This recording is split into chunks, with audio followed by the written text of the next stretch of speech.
Bueno, en primer lugar, un saludo al embajador de la Federación Rusa y frente a él reivindico el carácter nacionalista y lo recalco así de la oposición venezolana. En una fecha tan importante como esta, yo quiero como hablar una frase que dijo José Luis Borges. Hay que tener cuidado al elegir a los enemigos, porque uno termina pareciéndose a ellos. Y esto se lo envío yo a algunos que les es fácil tergiversar las cosas. Porque en este momento no se trata de politizar un tema por razones estrictamente chauvinistas electorales, sino de recalcar la importancia para la humanidad de lo que significó la Segunda Guerra Mundial. No olvidemos que incluso las democracias occidentales cometieron errores cuando desde el principio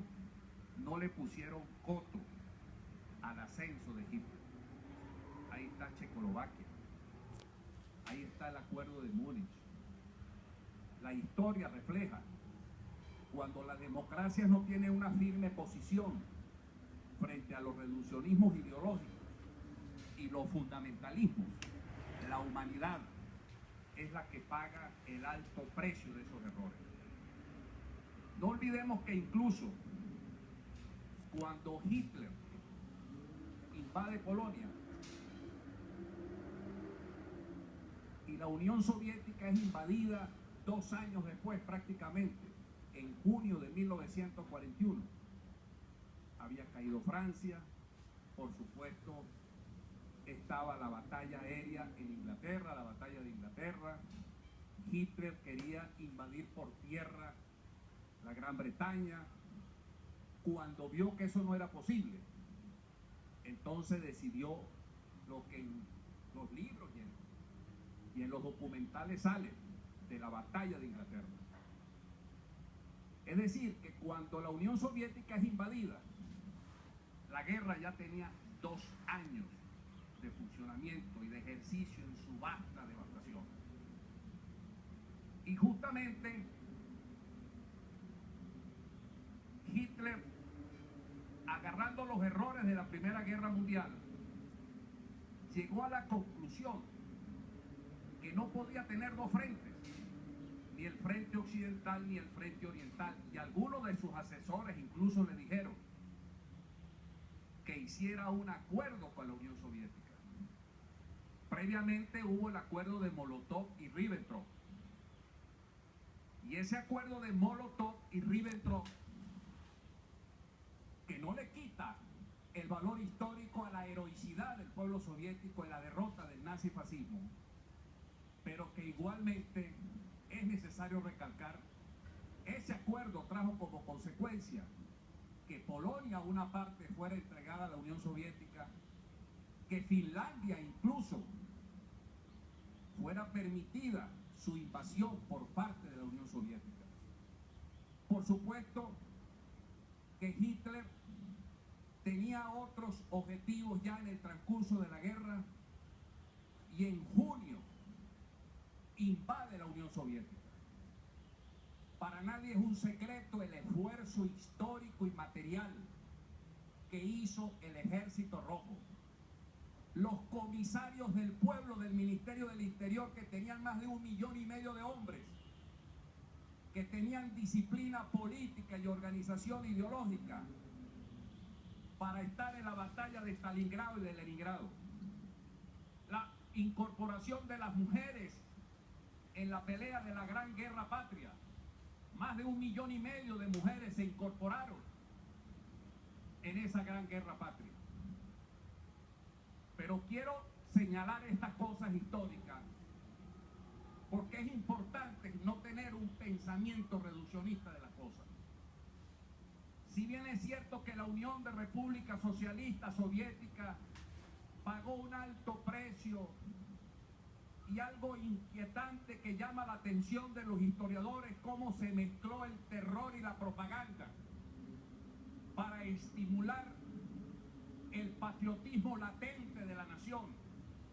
como los errores de 1941 y 1942, que pusieron en riesgo la sobrevivencia de la Unión de Repúblicas Socialistas Soviéticas,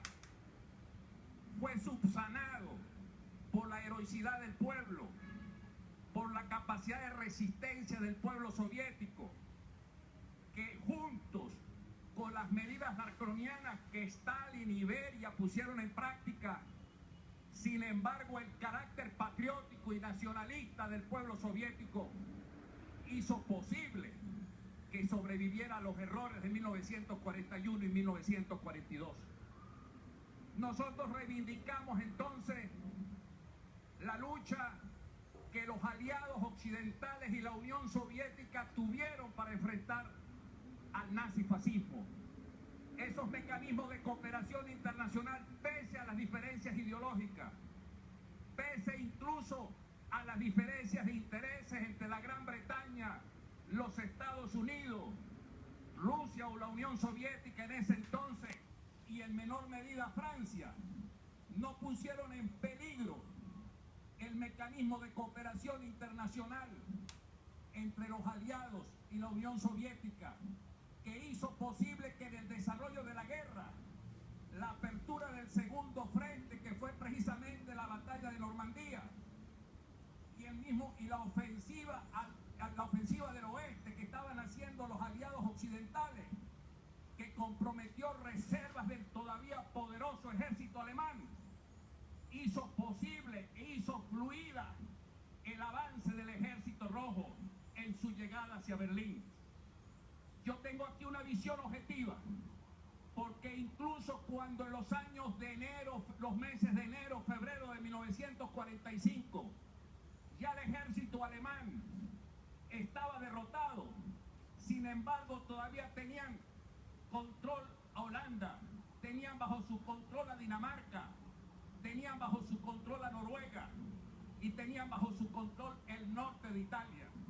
Tenía una fuerza poderosísima el ejército alemán, aunque el tiempo de la guerra y la falta de combustible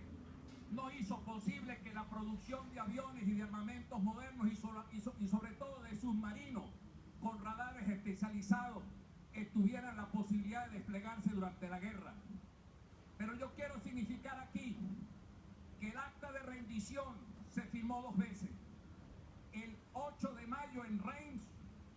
y el 9 de mayo en Berlín. La guerra de Europa terminó allí, pero la guerra mundial al final termina con la guerra del Pacífico, cuando las tropas japonesas se rindieron a las tropas aliadas en ese momento en la guerra del Pacífico. Yo quiero aquí significar en nombre de una oposición nacionalista y antifascista que no nos dejamos llevar por los reduccionismos y las mezquindades, por detalles, porque para nosotros lo importante es que en este momento de la humanidad todos estemos unidos en la lucha contra el fascismo y el fundamentalismo religioso de cualquier naturaleza, y no nos dejamos llevar por las pequeñas cosas de un considerando de un acuerdo, por más que quieran darle a eso una retórica demagógica para salvarse ante la historia. Para nosotros lo importante es solidarizarnos con el pueblo soviético, solidarizarnos con el pueblo de la humanidad entera, porque incluso aquí en América Latina una brigada brasileña peleó en el norte de Italia. América Latina también participó en esa guerra, pese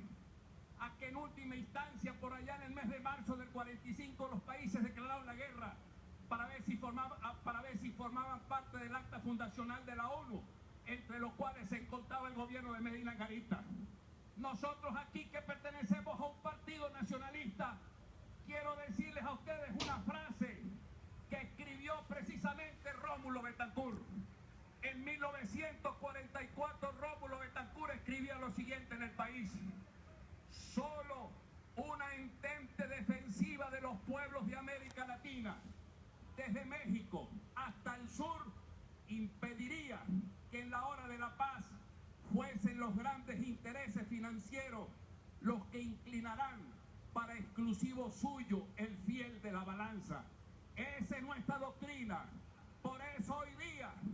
venimos aquí a solidarizarnos con la lucha de sus su pueblo, por la lucha de la humanidad entera. Y se lleve usted, señor embajador,